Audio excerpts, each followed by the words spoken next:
My name is Nishat Noor and welcome to Millennium Headlines. This week's top headlines are: North Korea rejects more nuclear talks, demands peace treaty with United States. Ex-members of church where teens be in talks of decline. He did have good points, Hanvil said. A United States official said as many as 2,000 fighters from Iran and its regional allies were supporting the army's offensive and coordinated with Russia. Injured drug lord El Chapo on the run. Trump faces backlash for blaming ex-President George W. Bush for 9/11. Bangladeshi bloggers and academics fear for their safety after a list of targets published. Now the details to this week's top headlines. North Korea on Saturday rejected the idea of resuming talks to end its nuclear program, saying previous such attempts ended in failure. It reiterated its demand that Washington come to the table to negotiate peace treaty.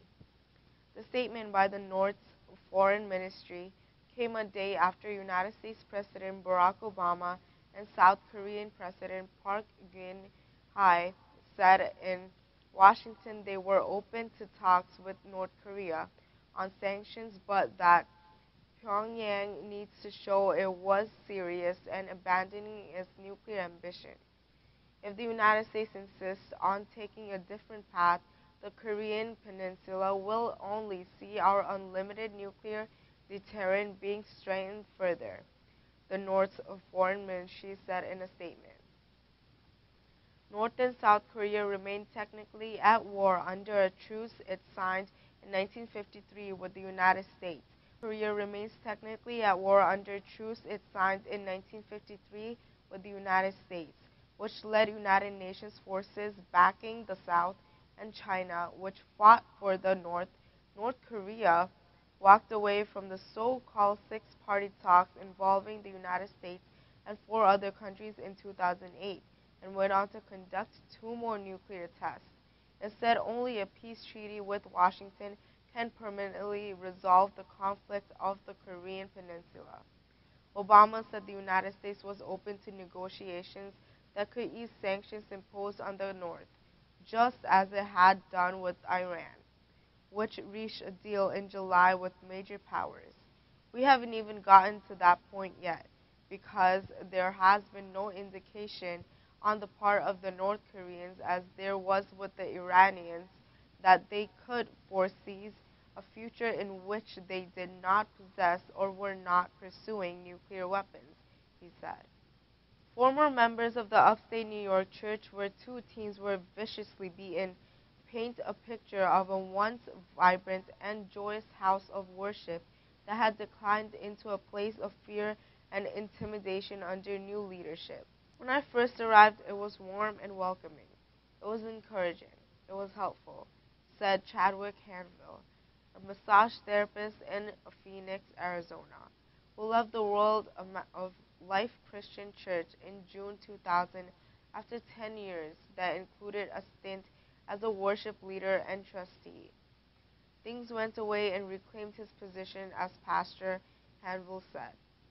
What was off the wall was his attitude toward others, Hanvil said. It wasn't happy. He accused every male of lusting after his wife.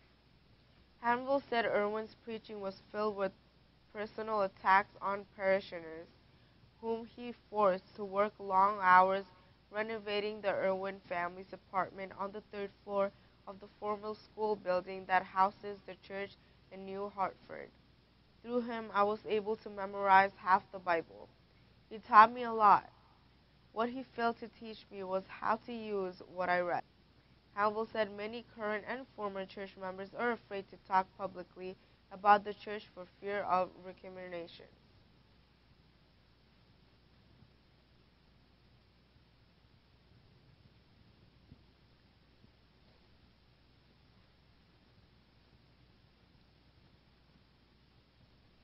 Syria army allies advance near Aleppo with Russian cover.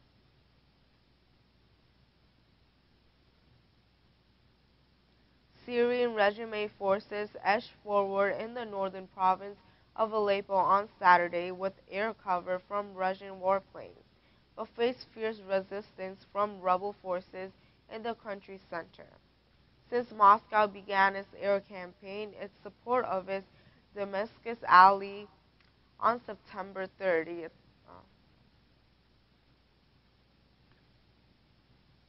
Since Moscow began its air campaign in support of its Damascus ally on September 30th, the army and its allies have launched 4 ground offensives against rebel forces in northern and central Syria.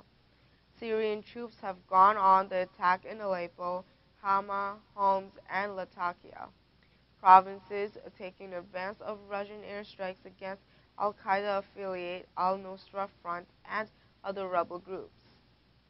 3 senior Nusra members, one of them of United States designated global terrorist, were killed in an airstrike in Aleppo province on Thursday, a monitoring group said. Regime forces control the western part of Aleppo city, Syria's pre-war economic hub, but much of the surrounding province it is held by rebels groups. Regime forces control the western part of Aleppo city, Syria's pre-war economic hub, but much of the surrounding province is held by rebel groups, al-Qaeda and others, as the west and the Islamic State in the east.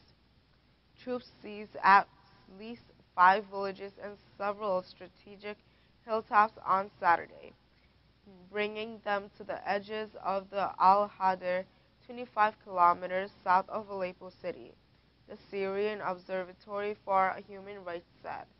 Taking this village would allow the regime to secure a supply line for and would put the rebels' own supply route in their line of fire, Observatory Director Rami Abdel Rahman said.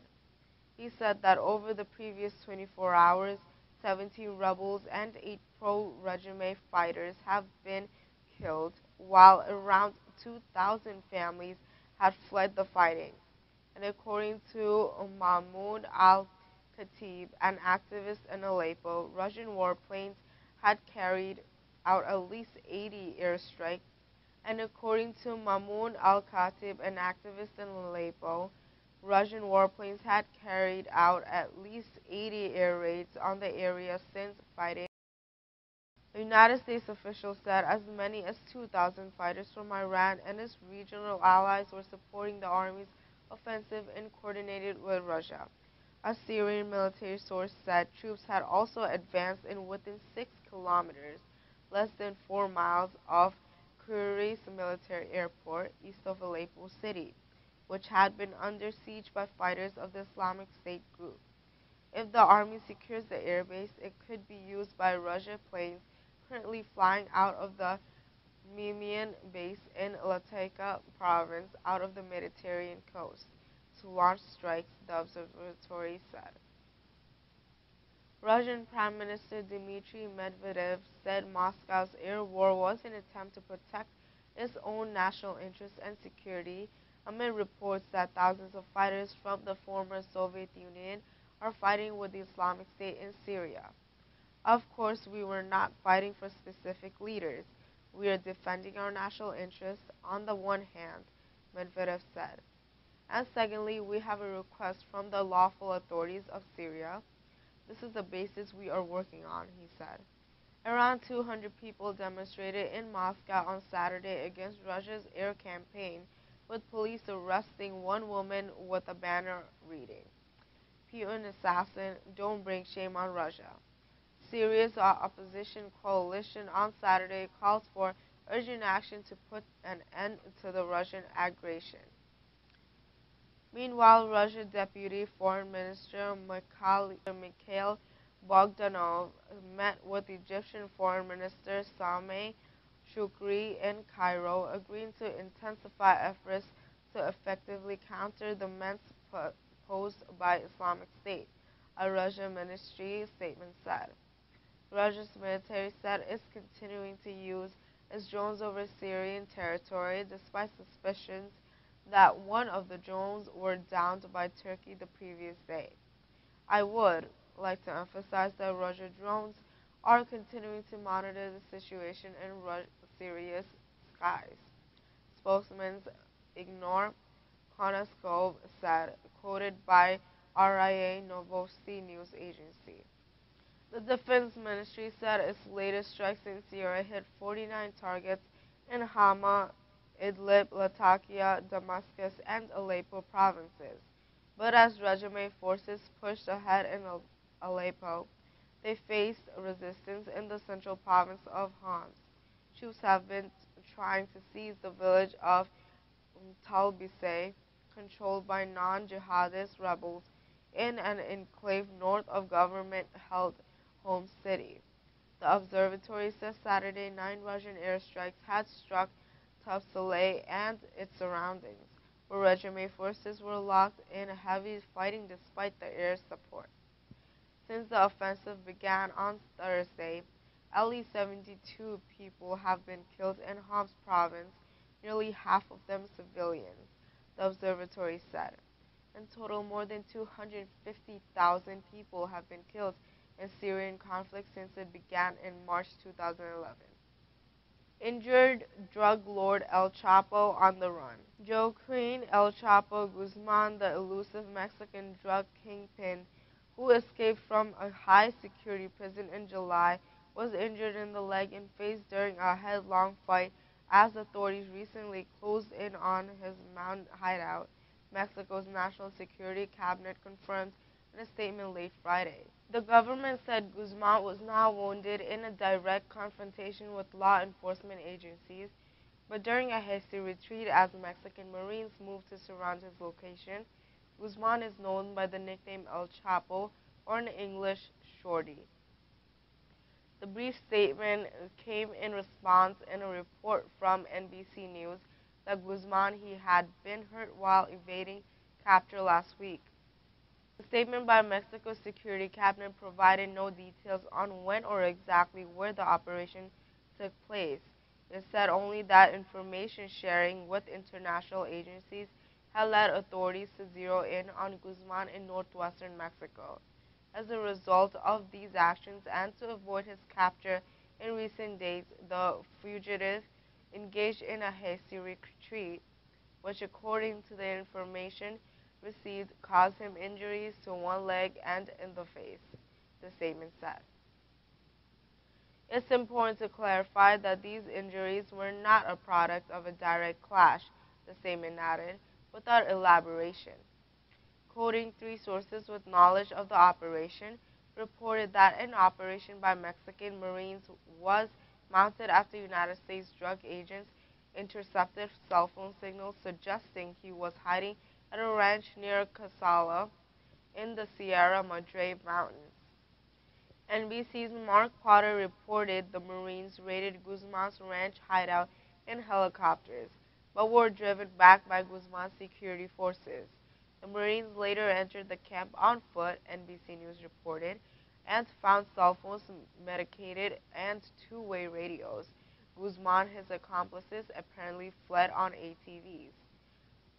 On Thursday, Sinaloa Governor Mario Lopez Valdez and Military Commander General Alfonso Duarte Mujica confirmed that Guzman was the object of a major military operation that began last week, Mexico News Daily reports.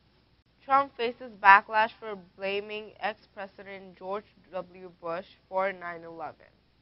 Prominent Republicans are condemning GOP presidential candidate Donald Trump for suggesting that former President George W. Bush is partly to blame for the 9/11 terrorist attacks that happened during his administration.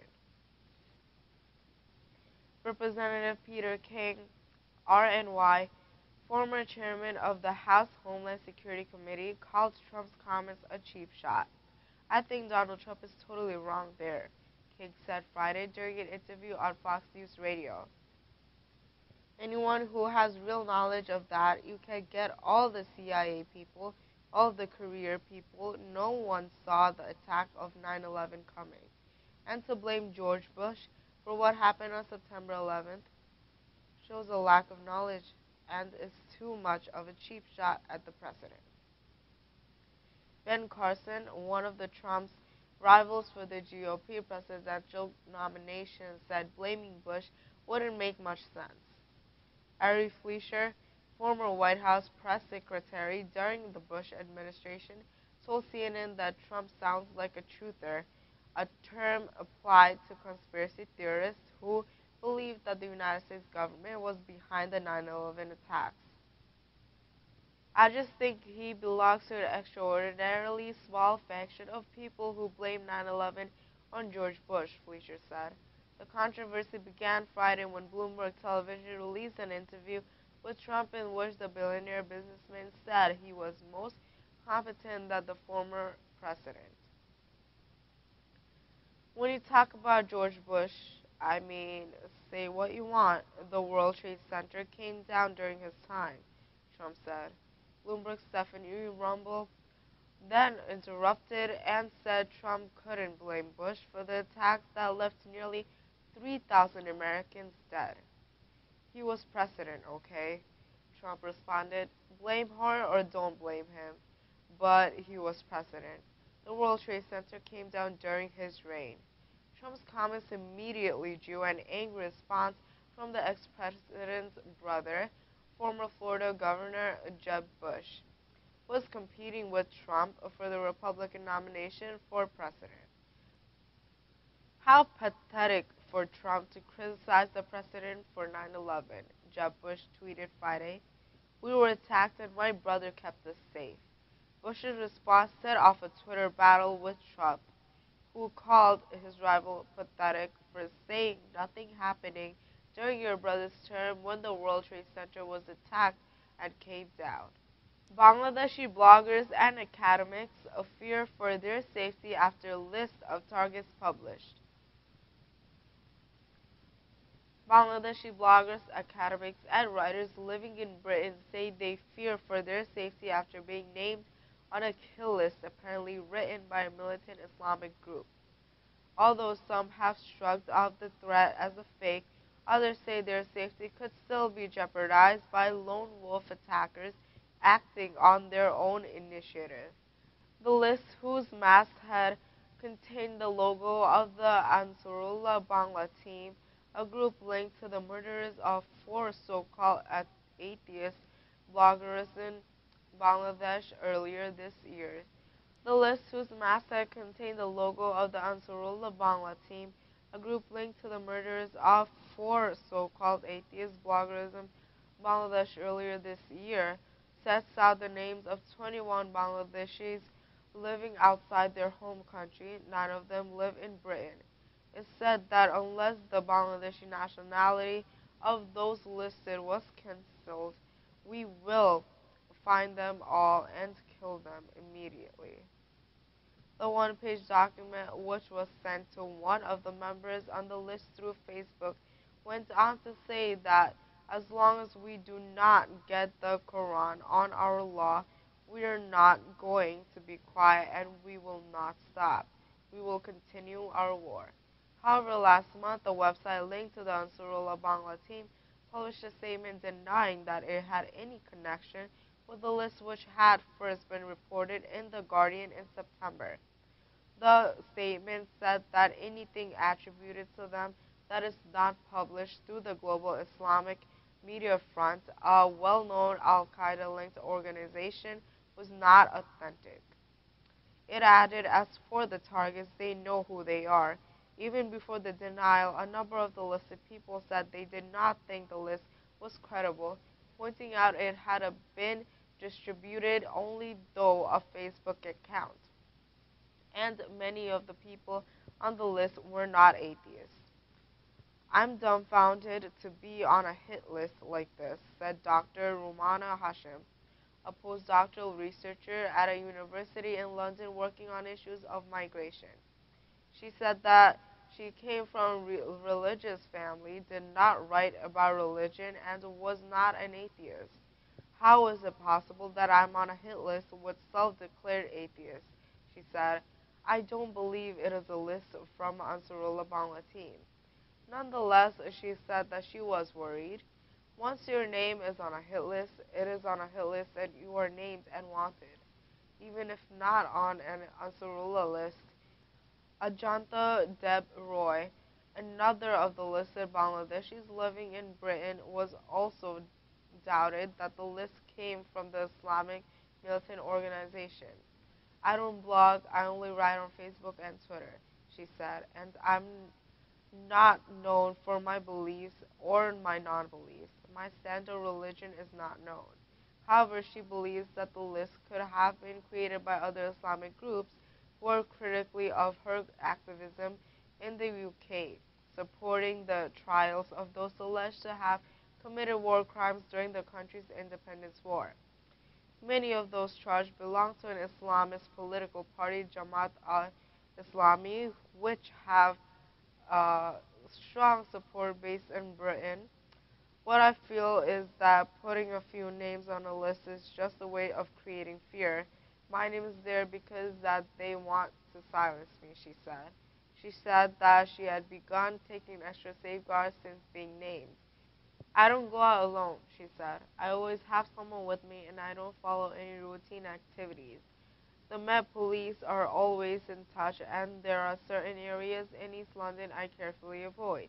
She added that she was happy with how the UK police have dealt with the situation. The police have come to my house, checked the house security, and given me a panic alarm. I feel happy that I'm in Britain, but I feel bad that about activities back home. Some other members on the list think that it was only created to assist those seeking asylum outside Bangladesh, but Ms. Hashim thinks that is unlikely. If you want to get asylum, why would you risk putting your own name on a hit list? North Korea rejects more nuclear talks, demands peace treaty with United States. Ex-members of church where teens be in talks of decline. Did have good points, Hanville said. United States officials said as many as 2,000 fighters from Iran and its regional allies were supporting the army's offensive and coordinated with Russia. Injured drug lord El Chapo on the run. Trump faces backlash for blaming ex-President George W. Bush for 9/11. Bangladeshi bloggers and academics fear for their safety after list of targets published. Thank you for watching Millennium Headlines. See you next week.